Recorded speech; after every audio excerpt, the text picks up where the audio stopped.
local election headquarters. Here is This Week in Louisiana Politics.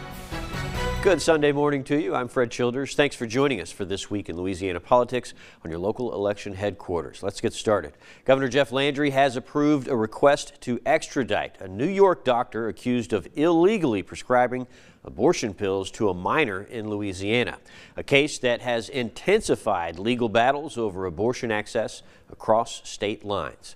Rick Gogrieve reports. Governor Jeff Landry has signed an extradition warrant for New York doctor Margaret Carpenter, accused of prescribing a Louisiana mother mifepristone, an abortion pill illegal in Louisiana. The mother then allegedly gave the pills to her underage daughter. However, New York Governor Kathy Hochul refused to extradite the doctor to Louisiana despite Landry's push. There's only one right answer in this situation, and it's that that doctor must face extradition to Louisiana, where she can stand trial and justice will be served. Governor Hochul argues that New York's SHIELD laws protects Dr. Carpenter.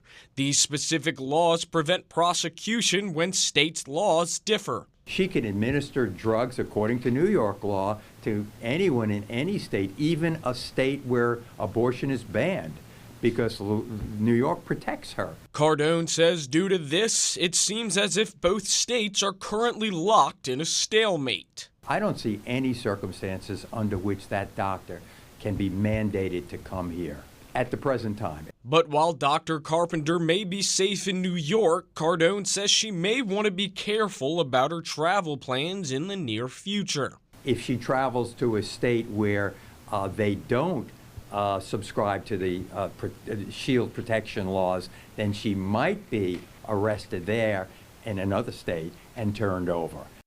That was Rick Gogrieve reporting.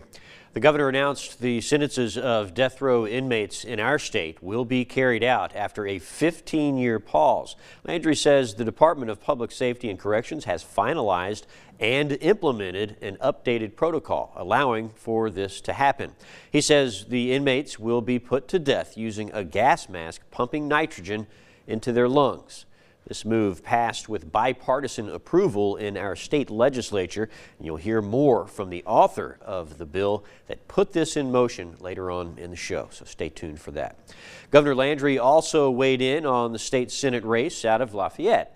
Landry said in a tweet, quote, "To the citizens in Lafayette Parish, I have been watching the Lafayette Parish special Senate race, state Senate election. Let me be clear, I did not authorize my photo to appear on a mailer promoting candidate Jesse Regan. I was not asked, and I did not give my permission." In addition, the Louisiana Republican Party made it clear they have not endorsed in this race. I've been informed as well of messages from fake political committees attacking Republican candidate Brock Myers. All of this raises serious concerns for the voters in the parish. Louisiana State University President William Tate was questioned by a legislative panel about retaining students, DEI, and Title IX. Capitol reporter Shannon Hecht brings us the highlights.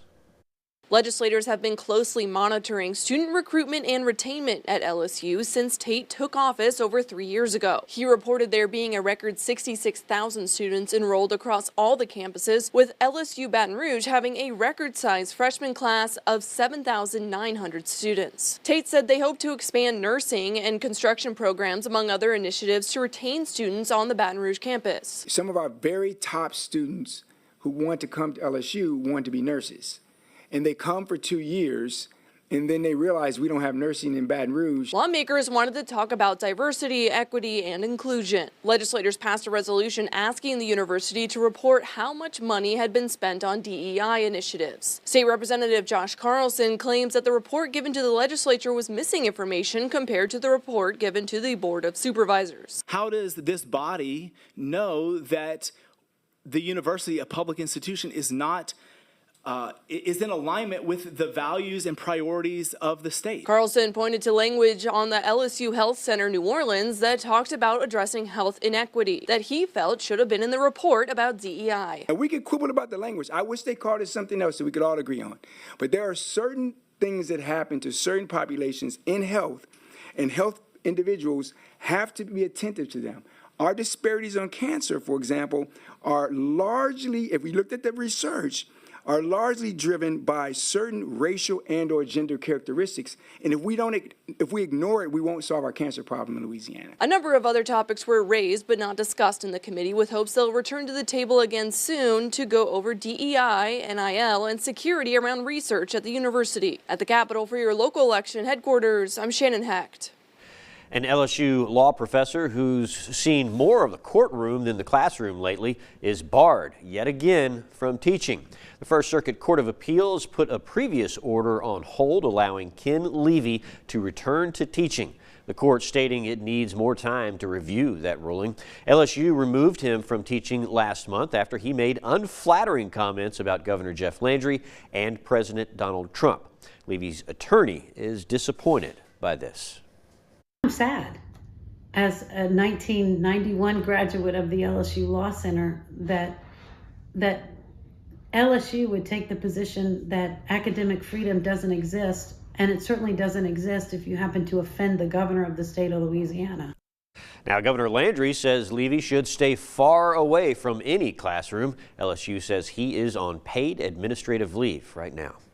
Attorney General Liz Murrell is going to court to end what she calls sanctuary city policies that protect illegal immigrants in New Orleans.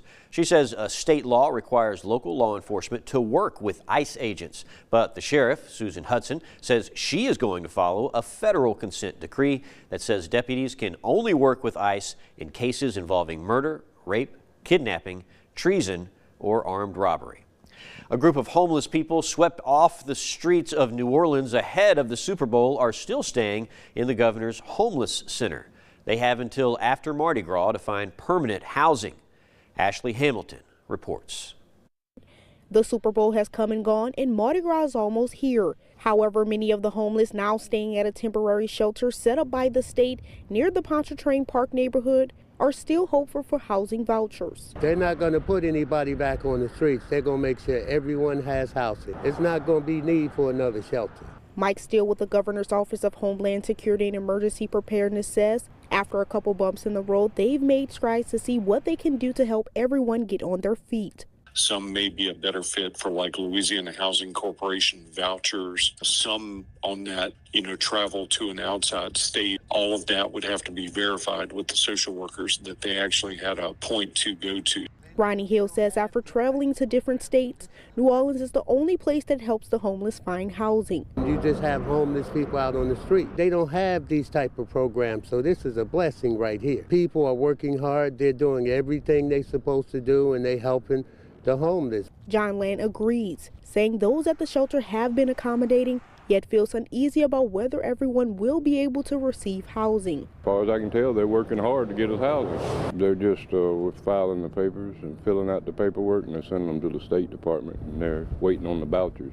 So far, I ain't seen no vouchers yet. I hope I get housed. I hope I didn't come out here for nothing. That'd be real disappointing. Steele explains there's not a firm deadline or time when it's going to end, as the last thing they want to do is just put people back on the streets.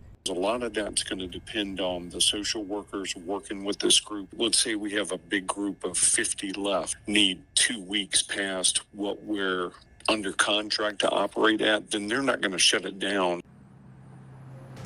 Coming up, state lawmakers looking to cut down on energy costs are discussing the state's ability to produce nuclear energy.